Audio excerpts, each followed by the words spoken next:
বৈভব বৈভব বৈভব বৈভবকে নিয়ে নতুন করে কয়টা ভিডিও করব বলেন।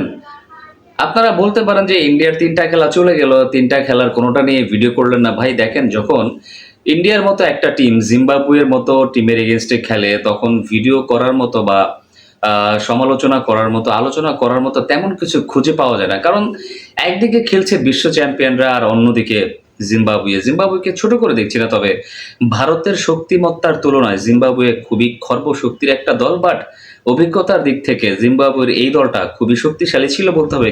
কারণ তারা লাস্ট টি-20 ওয়ার্ল্ড কাপে কিন্তু শেষ 8-এ পৌঁছেছিল। তো দেখেন, বৈভবকে নিয়ে কথা বলতে চাই।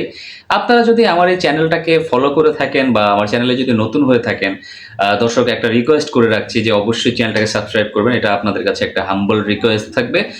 কারণ আপনাদের একটি সাবস্ক্রিপশন, আপনার একটা কমেন্টস, একটা লাইকই কিন্তু আসলে আমাদের ভিডিও করার ইন্সপিরেশনটা যোগায়। বৈভব এতটুকু অল্প বয়সে একজন বিস্ময় বালক, বয়সটা মাত্র 15 পেরিয়েছে।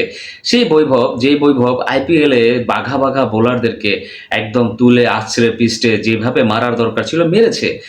সেই বৈভব যখন ইন্টারন্যাশনাল ইরাতে পা রাখলেন, তখন মনে হচ্ছিল যেন বৈভব ব্যাটে বলে করতে পারছেন না, বৈভবের দ্বারা হচ্ছে না। যে আইপিএলে আমরা যে বৈভবকে চিনতাম, সেই বৈভবকে হয়তোবা আমরা আন্তর্জাতিক ক্রিকেটে দেখতে পারবো না। এটা আপনাদের কেমন মনে হয়েছে আমি জানি না, বাট কয়েকটা ম্যাচ দেখার পর আমার কাছে মনে হয়েছে যে সবকিছু তো ঠিকই আছে, ভালো একটা স্টার্ট করছে, প্রায় প্রতিটা ম্যাচেই 100+ স্ট্রাইক রেটে ব্যাট করছে, বাট ইনিংসগুলো বড় হচ্ছিল না। কিন্তু এই জিম্বাবুয়ে সিরিজে এসেই হঠাৎ করে জ্বলে উঠেছেন বৈভব সূর্যবংশী। প্রথম ম্যাচটাতে জিম্বাবুয়ের এগেনস্টে, যেখানে ভারত 7 উইকেটের ব্যবধানে জয়লাভ করেছিল, সেইখানে বৈভব সূর্যবংশী 18 বলে 50 রান করেছিলেন। 19তম বলে কিন্তু আউট হয়ে গিয়েছিলেন, এবং তারই কি বলে আর কি, দুর্দান্ত বিধ্বংসী ব্যাটিংয়ের কল্যাণেই কিন্তু ভারত 40 বল হাতে রেখেই ম্যাচটা উইন করে নিয়েছিল। দ্বিতীয় ম্যাচটাতে বৈভব তেমন কিছুই করতে পারেন নাই বলার মতো। বাট আজকের যে শেষ ম্যাচটা হইল, সিরিজ তো ভারত আগেই জয়লাভ করেছে। আজকের এই ম্যাচটাতে বৈভব কিন্তু দেখিয়ে দিয়েছেন যে তিনি আসলে কোন ধাতু দিয়ে তৈরি, কোন ধাতুর প্লেয়ার সে। আজকে এই অল্প বয়স্ক বাচ্চা ছেলেটা 49 বলে 81 রানের একটা দুর্দান্ত ইনিংস খেলেছেন, এবং তার সেই ইনিংসের উপর ভিত্তি করে ভারত বেশ ভালো একটা সংগ্রহ করেছিল। বাট সেই সংগ্রহটা কিন্তু জিম্বাবুয়ের মতো একটা টিমের কাছে অনেক বড় একটা সংগ্রহ হয়ে দাঁড়িয়েছে। শেষ পর্যন্ত ভারত আজকের ম্যাচটা 35 রানের ব্যবধানে জয়লাভ করেছে।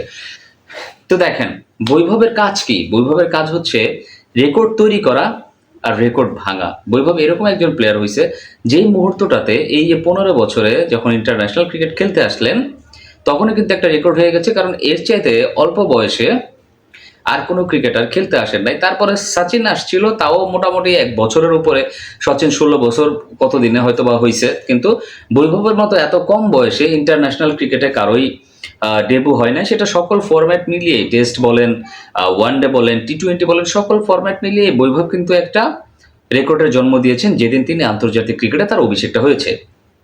তারপরে দর্শক দেখেন, এই সিরিজটাতে বৈভব কি করলেন। আজকের ম্যাচটাতে বৈভব ম্যান অফ দ্য ম্যাচ হয়েছেন, এবং সাথে সাথে as well as man of the টুর্নামেন্টের ম্যান অফ দ্য সিরিজ হয়েছেন কিন্তু এই বৈভব সূর্যবংশী। কে চিন্তা করেছিল একজন ক্রিকেটার, একজন অল্প বয়সের একজন ক্রিকেটার এই 15-16 বছর বয়সে ইন্টারন্যাশনাল ক্রিকেটে আসলেন, 5টা-6টা ম্যাচ খেললেন, এবং তার মধ্যেই তিনি একটা টুর্নামেন্ট সেরা হয়ে গেলেন, আর একটাতে ম্যান অফ দ্য ম্যাচ হয়ে গেলেন। মানে বিষয়টা কাকতালীয় না, বিষয়টা হচ্ছে ভাই একটা ট্যালেন্টের একটা বিষয়। বৈভব সূর্যবংশী যেই ধরনের ট্যালেন্টেড একজন ক্রিকেটার, তিনি যদি কোনোভাবে নষ্ট হয়ে না যান, আমার কাছে মনে হয় এই বৈভব ক্রিকেটের আরও অনেক অনেক অনেক অনেক রেকর্ড ভেঙে ফেলবেন। সময়ের সাথে সাথে তার টেম্পারটাও আরও ভালো হবে। এখন হয়তো বা অনেক অধৈর্যশীলের মতো ব্যাটিং করেন, কারণ আমি দেখেছি যে আইপিএল এর কথাতেই বলতে হয়, আইপিএলে 90-এর ঘরে অনেকবার আউট হয়েছেন। এই লাস্ট আইপিএলে তো মনে হয় 90-এর ঘরে প্রায় 3বারের মতো আউট হয়েছেন। আনফর্চুনেটলি তিনি সেঞ্চুরিগুলো চাইলে করতে পারতেন, বাট ভাগ্য হয়তো বা তার সহায় ছিল না, কিংবা বলতেই হয় যে তার আসলে ধৈর্যে বাদমান ছিল না, যে কারণে তিনি প্রত্যেকটা বলে হিট করতে চাইছিলেন, আর যার দরুন তিনি আসলে ওই সেঞ্চুরিগুলো মিস করে গেছেন। এই বৈভবের সামনে ফিউচার অনেক ভালো ভাই, অনেক ভালো। যেভাবে খেলছেন ইন্টারন্যাশনাল ক্রিকেটে, হয়তোবা সামনে আরো সুদিন অপেক্ষা করছে। তবে আমার কাছে বেশি ভালো লাগতো যদি ইংল্যান্ডের মাটিতে, ইংল্যান্ডের এগেনস্টে বৈভবের এই ব্যাটিংটা দেখতে পারতাম। সত্যিকার অর্থে এই ব্যাটিংটা দেখতে পারতাম। আমি বলেছিলাম যে জোফরা আর্চারের বলে ব্যাক টু ব্যাক প্রায় ২-৩ টা ম্যাচে আউট হয়েছেন আপনার বৈভব সূর্যবংশী। সেটার পেছনে একটাই রিজন থাকতে পারে, কারণ দেখেন আইপিএলে জোফরা আর্চারকে তো আর ফেস করতে হয় না বৈভব সূর্যবংশীর, কারণ একই টিমের খেলোয়াড় ছিল দুজনই। আর দ্যাটস ওয়াই আমার কাছে মনে হয় যে এখানে একটা ঘাটতি রয়ে গেছে। জোফরা আর্চারকে ইন্টারন্যাশনাল ক্রিকেটে প্রথমবারের মতো ফেস করছে একটা ১৫ বছরের ছেলে, সেখানে অনেকটা নার্ভাস থাকারই কথা। দ্যাটস ওয়াই আমার কাছে মনে হয় যেন বৈভব সূর্যবংশী ওইটাতে অনেক অংশেই ফ্লপ হয়ে গেছেন। কিন্তু যেভাবে এখন তিনি কামব্যাক করেছেন, আমার কাছে মনে হয় অদূর ভবিষ্যতে জোফরা আর্চারকেও পেটানোটা তার কাছে কোনো বিষয় হবে না, একটা মামুলি বিষয় হয়ে দাঁড়াবে। দ্যাটস ওয়াই আমি আজকে বললাম যে নিজেই রেকর্ড তৈরি করে নিজের রেকর্ডগুলো ভেঙে ফেলে এরকম একটা সময় আসবে বৈভব সূর্যবংশীর সামনে, স্পেশালি যেহেতু তিনি মাত্র টি-20 ক্রিকেটে অভিষেক করেছেন। টি-20 ক্রিকেটেই অনেকগুলো রেকর্ড তিনিই করবেন, আবার দেখা গেছে যে তার তৈরি রেকর্ডটাই তাকে হয়তোবা ভাঙতে হইতে পারে, এটা আমার কাছে মনে হয়। দর্শক আপনারা যারা আমার চ্যানেলটা দেখলেন বা আমার ভিডিও যদি আপনার ভালো লেগে থাকে, অবশ্যই একটা কমেন্টস করবেন, একটা শেয়ার, একটা সাবস্ক্রিপশন অবশ্যই করবেন। আর সবাই ভালো থাকবেন। আসসালামু আলাইকুম।